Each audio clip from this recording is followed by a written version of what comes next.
It would never do to let her get close to him. He looked like a dwarf, but he still smelled like a draconian. The female came right up to him. Don't you try to slide past me, Harold Brickman. You said you were standing guard duty tonight. Where have you been? In the tavern, I'll wager. Drinking with your no-account friends. I can smell the spirits. The female closed in on Slith, sniffed. It wasn't spirits she smelled. Brickman?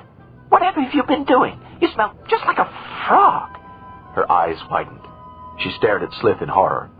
In order for the shape-changer spell to work, the victim must believe that the person he or she is looking at is a dwarf. Once that belief is called into doubt, for whatever reason, the female screamed. Slith turned and ran. He dashed past the tavern, where dwarves, the civic among them, were wandering out to see what the screaming was about. They spotted Slith racing away. The female dwarf was hysterical. She could only scream and point. The other dwarves, assuming she'd been robbed, set off in pursuit. Slith kept running. Rounding a corner, he legged it for the north end of the village. A voice came from behind him. "Don't worry, Slith. I've got your back covered," Kang said. "Look, there's an empty house. Duck in there. We'll lie low till they've gone." Slith tried the door. "Damn, door's got 3 locks," he said, peering at it. "You'd better have a go at it, sir." He felt something large hurtle past him. The door burst open as if they'd been hit by an enormous foot. "You go inside. I'll be safe enough out here." Slith dashed inside, only to discover 4 dwarves gathered around a table on which burned a single candle. They were all peering intently at something and arguing among themselves. At the sight of the dwarf entering their house, one of the dwarves grabbed the something they'd been staring at off the table and appeared to be trying to hide it. Hello, Brickman," said one of the dwarves, a scrawny fellow with a beard like a fungus. "Nice of you to stop by. Next time, don't knock, will you? You've wrecked my door." "I'll be damned," thought Slith. "I know this dwarf." Kang, standing outside the house, heard the voices inside and cursed. Dwarves in pursuit came pounding down the street. Kang crouched down beneath a heavily curtained window, hoping to be able to hear what was going on inside the house, yet remain hidden in the shadows. His invisibility spell was due to wear off soon. The search party straggled to a halt, staring around. Perplexed by the thieves' sudden disappearance, they turned and headed back into town. A good thing. Kang could feel the invisibility spell draining away. At least he was near the edge of town. He wouldn't leave without Slith, however, and he wondered what was taking so long. "Damn it, Slith," Kang muttered. "Come on." Inside the house, Slith was curious. These dwarves were the 4 who had talked of sneaking into Thorbardin. He definitely remembered the skinny dwarf with the scraggly beard. They had obviously found something valuable in Thorbardin, to judge by the fact that they were being so secretive about it. And what was valuable to a dwarf might be of equal value to a draconian. "Well, Brickman," said the scrawny dwarf, "what the devil do you want? If it's about that small matter of the missing pewter pot, I've already explained." Slith sucked her breath, blew out the candle. Dwarves could see in the darkness as well as draconians, but these dwarves had been staring into the candlelight, and it took a moment for their eyes to adjust. Slith took advantage of that moment. He changed back to his draconian shape and surged toward the scrawny dwarf. The scrawny dwarf could see well enough now, and he stood paralyzed with fear, clutching something to his chest. Slith reached out clawed hands, grabbed hold of whatever it was the dwarf was trying to hide. "Hey, give that back, you thief! That's mine!" yelled the dwarf. Object tucked under his arm, Slith ran for the front door.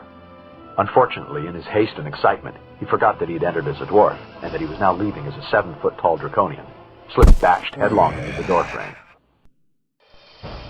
Kang thrust his head through the open window, just in time to see his second-in-command ram his skull into the doorframe and knock himself senseless. "Oh, for the love of..." He dashed around to the front. His spell had worn off by now. One of the dwarves inside was screeching like a gnome-powered doomsday device.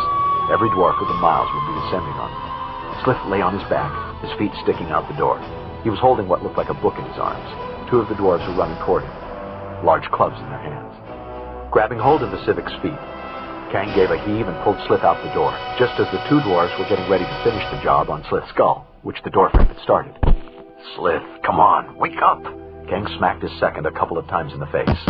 Groggily, Slith shook his head. Kang took hold of the book, tucked it heedlessly under his arm, and helped the civic to stand. He paused a moment to bare his fangs and ballot the dwarves who were racing out of the house. They skidded to a halt, bunching up in the doorway. "Let me out! Let me through!" shouted a voice from behind the others. "He's got the book!" Slith staggered to his feet. "Oh!" He put his hand to his forehead. "Sorry, old friend, but we've got to get moving," Kang said. "Company's coming." The 2 started off down the road. They could see the woods where they would lose themselves among the trees. Kang's concentration was divided between his own running and concern for Slith, who was weaving like a drunken goblin. Thus, Kang failed to hear the footsteps behind him. Searing pain flamed along his thigh muscle, pain so severe and so unexpected that Kang let out a howl and dropped the book. Turning, enraged, he confronted the dwarf, holding a bloody knife in his hand. The dwarf ignored Kang, made a dive for the book. "Save it, sir," Slith cried. "Don't lose it." Kang had no idea what was so valuable about this book, but if both Slith and the dwarf wanted it, he guessed there must be something. He caught hold of the book at the same time as the dwarf grabbed it. He pulled, the dwarf pulled. The cover ripped apart. The tug-of-war ended with the dwarf hanging onto the book, and Kang hanging onto the torn cover. The scrawny dwarf was up and running like he'd been shot out of a catapult, the book clutched triumphantly under his arm. Torches lit the night. Bells had begun to ring. The entire village was aroused. Kang wondered if the other two civics had escaped, if they'd had any luck with the mission. "Let's get the hell out of here," Kang said. The two Draconians reached the shelter of the trees safely and took time to rest and examine their wounds. The pursuing dwarves had stopped at the border of the village. Slith had a bump on his head the size of a goat-sucker bird's egg. Kang's knife slice was deep and painful, having cut into his thigh muscle. The wound bled profusely. He wore no shirt, and he was in desperate need of a bandage. "What's that you have in your hand, sir?" Slith asked. "I don't know. Part of that blasted book, I guess." Kang looked down to find a largish piece of torn leather dangling from a claw. "It's better than nothing. Here, let me help you, sir," Slith offered. He was about to slap the book cover over the wound when he noticed a square piece of white parchment stuck to the leather. He carefully peeled the parchment from the leather, tucked the parchment inside the belt. Taking the leather, he pressed it over Kang's wound and tied the leather secure with a thong torn from his armor. The two started out for what was left of their home. It was going to be a long walk. Selquist returned home, bruised and battered, but otherwise unhurt, the precious book held fast in his arms. He found his house blazing with light, the other three dwarves now convinced that Draconians were liable to leap out of the darkness at any moment. "Selquist," said Pestle, round-eyed. "You're back." "Selquist," Augur ran over, embraced his friend. "I never thought I'd see you alive again." "I never saw anything so brave. You running after those Draconians with only your knife to defend yourself?" said Mordred, gazing at Selquist with awe. "Did you get the book back?" Pestle demanded. "Yes," said Selquist. Grumbling, he reached into his shirt, drew forth the book, and began examining it feverishly, turning it over, upending it, shaking it. With a heart-rending moan, he sank down into his chair and buried his head in his arms. "Uh-oh," said Augur.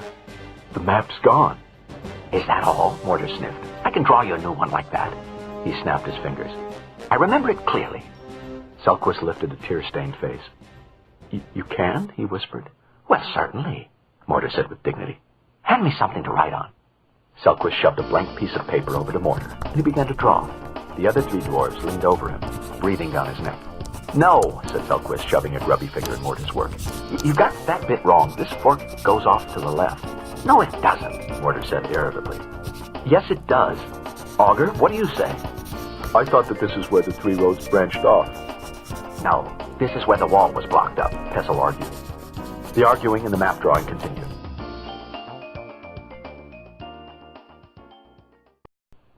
The dwarves completed the map. There were parts of it on which they all agreed. There were parts on which none of them agreed. And there were parts where the vote was split. But overall, Selquist somewhat moodily pronounced it was as good as they were probably going to get. "I think it's quite nice," said Pestle, admiring his brother's artistic talent. "Look how he's drawn the little eggs, just like on the original. And the little Draconian females with their stubby little wings." Selquist whispered. "Did you hear that?" "It came from the garden," said Pestle. The rustling and thumping sound grew louder. "Help! Draconians!" Augur bawled. "Help!" Selquist deftly snatched the map off the table and stuffed it down his pants. Moorthane's head appeared in a window. A moment later, he clomped inside. "All right," Moorthane glared around. "Where's the treasure map? And what's all this about Draconian eggs? If you don't tell me, I'll call a town meeting and tell every dwarf in Selabundin that you found a treasure map." Selquist paled. "You wouldn't do that." "Oh, wouldn't I?" Moorthane gloated. "They'll ransack the house," Selquist said, horrified. "Tear up my garden." His voice hardened. "All right, Moorbrain, you win, but no more talk of my being cast out." Moorthane glowered, hesitated. "Augur, explain," Selquist said wearily. Augur proceeded to explain about the book, the Dayware raiding party, the treasure, and the female Draconian eggs that were left unhatched. Moorthane brought his fist down on the table with a blow that nearly shattered it. "I'm going to break every one of those god-cursed eggs. I'll see to it personally. If these Draconian females hatch, they'll get together with the males and make baby Draconians. And the babies will grow up to be big Draconians, and they'll take over the world. I'm going after them, Moorthane continued. 20 of my finest soldiers and I are going after those eggs to destroy them. What do you say to that? Good, Selquist said nonchalantly. We need someone to carry all the loot. Humph, Moorthane grunted. Who said anything about you coming along? Hand over the map. It won't do you much good, Selquist said innocently. I'm the only one who knows the secret way into Thorbardin. This treasure, these eggs, are in Thorbardin. Yes, Moorbrain, that's what I'm telling you. I know the way in. A secret way, not on the map. So I guess you'd better take me along with you. And my friends, he added. Moorthane was glaring from one to the other. All right, but you'd better be prepared to leave at first light. With a parting snarl, he stalked out. Selquist stalked off into his bedroom. He returned a moment later, wearing his leather armor, his helm, and holding something in his hand. He headed for the front door. What remained of it? Where are you going? The others demanded, astonished. Out, he growled. Don't wait up. At 0800 hours, Slith arrived at Kang's quarters to discuss the previous evening's events. What's the report? Asked Kang. I trust the others had better luck than we did. Yes, sir. Glish and Roxel did. They found out that the one who gave orders to burn our village was the war chief, a dwarf named Moorthane. The High Thane didn't know anything about it, and he was furious when he found out. Most of the other dwarves opposed it too. Do they have plans to attack us? This war chief is pushing for it, but the High Thane is against it. So far, what the High Thane says goes. Anything else? Slith reached into his belt, removed the folded square of parchment, and carefully spread it out on the table. This map was inside the book that we stole from the dwarves. I don't suppose you can read the writing, can you, sir? Kang looked it over and shook his head. Too bad. Slith gazed down at his map with affection. Look at this little drawing up here, sir. Don't these look like eggs? And these other drawings might be draconians, sir. Guards, maybe, and these drawings here, Slith pointed with a claw. These look like storage chests. These are probably urns, and here's scroll cases, maybe, or map cases and some books, each marked with a symbol for one of the three moons. What do you make of this map, then, Slith? Slith said in a low voice, I'm thinking that our luck last night wasn't all that bad. My guess is that it's a treasure map, sir. These, he indicated the chests and urns, are probably filled with money and jewels, and the books and scrolls are probably magical. I think this map could lead us to a valuable treasure, sir. What about the eggs? Kang asked. I don't know. Maybe they're... The bar's sentry knocked on the tent post. Something I think you should see, sir. Very well, Kang motioned to Slith, who grabbed up the map, folded it, and replaced it in his belt. The Baz entered. In his hand, he held a squirming dwarf who looked vaguely familiar. What's he doing here? Kang said in astonishment. He stared hard at the dwarf. Slith was also regarding the dwarf with interest. He came walking through the lines as cool as a white dragon's breath, sir, the Baz explained. The boys nabbed him, and we're about to skewer him, figuring him for a spy, when he flashes a medallion, says he's got to talk to the commander, quick. What medallion? Kang was suspicious. The dwarf opened a grubby palm and held out his hand. As he did so, Kang recognized him. You! He roared. You're the bastard who knifed me! The Baz drew his own knife. Grabbing the dwarf by the hair, the Draconian jerked his head back, ready to slit his throat at the commander's order. Kang might have given that order, but Slith halted him. The civic was bent over the dwarf's hand, peering at the object. Take a look at this, sir. I'll be a hobgoblin, Kang said, startled. It's my holy symbol, the one that was stolen from me. He glowered at the dwarf. You stole this from me, thief! What are you doing back here with it? The dwarf dropped to his knees and raised his hand in a supplicating manner. Oh, wise and most glorious leader, I admit freely that I stole this, but I didn't know I was stealing from you. The dwarf bowed his head. I admit that my actions were wrong, though the same might be said of others who steal things, books especially, that don't belong to them. Kang snarled. The dwarf gulped and continued on.